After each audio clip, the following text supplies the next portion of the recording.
Okay, first thing you're going to need to do, make sure you've got a backup of your game and all 4 parts of the mod pack downloaded from my site. Extract these here. You need to enter the password for the RAR. That's MOZZER0.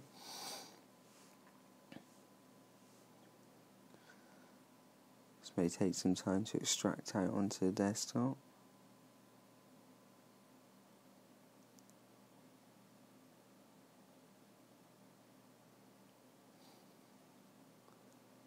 Once this is all fully done, you should be left with a folder for your region then, either Euro Pack 1 or USA Pack 1, depending on which version of the game you have.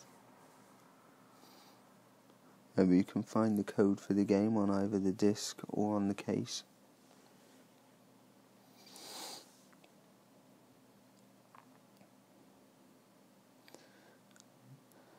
Once that's fully extracted out, you'll be able to open up the folder and see the files inside. The first one being the package file that we're going to install onto the PlayStation. This will allow you to launch the game from the XMB. You need to copy and paste this onto a removable media. Once this is copied over to our USB stick, we can unplug that, plug it in the front of the PlayStation and install the package as you would any other.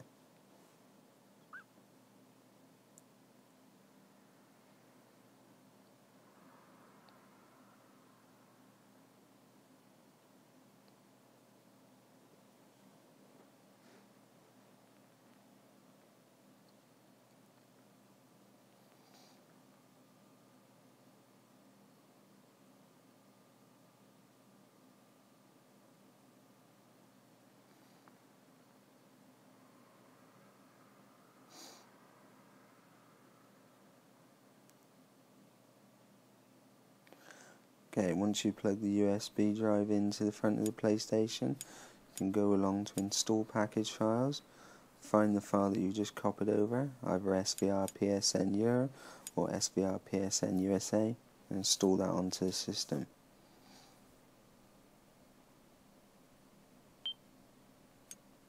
Once installed, you'll now see an icon on the XMB that you can launch the game from. We don't want to do that just yet, but instead launch up our FTP client.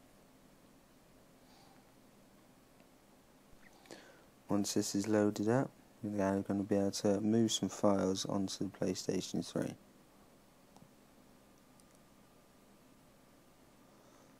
Back on the PC, we're going to open up our FTP client now. I'm using FileZilla, but there's a lot of them out there.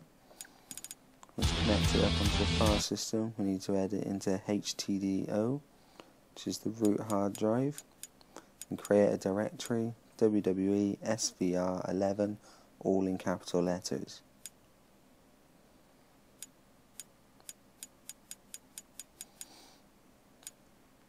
Once this is created, we're going to need to open the backup of our game, navigate to the user directory folder, and delete the original eBoot.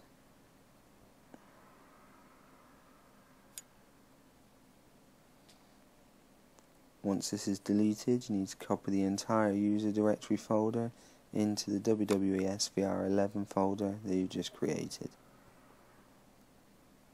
This will take you some time to copy over. It says just over 5 gigs to do. Once that's fully copied over, we'll go back to the PlayStation, exit out of the FTP client now.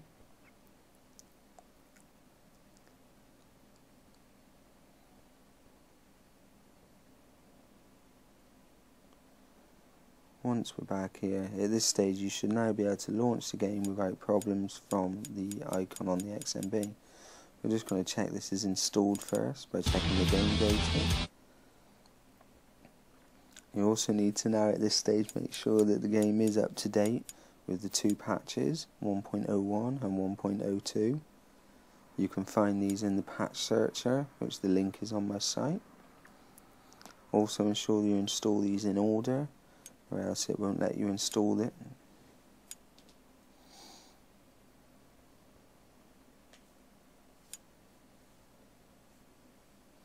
Do make sure you install both of the patch files.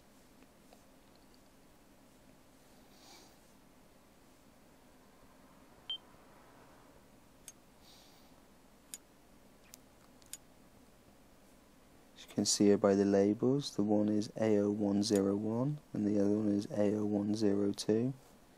Again, make sure you download the correct patch for your region.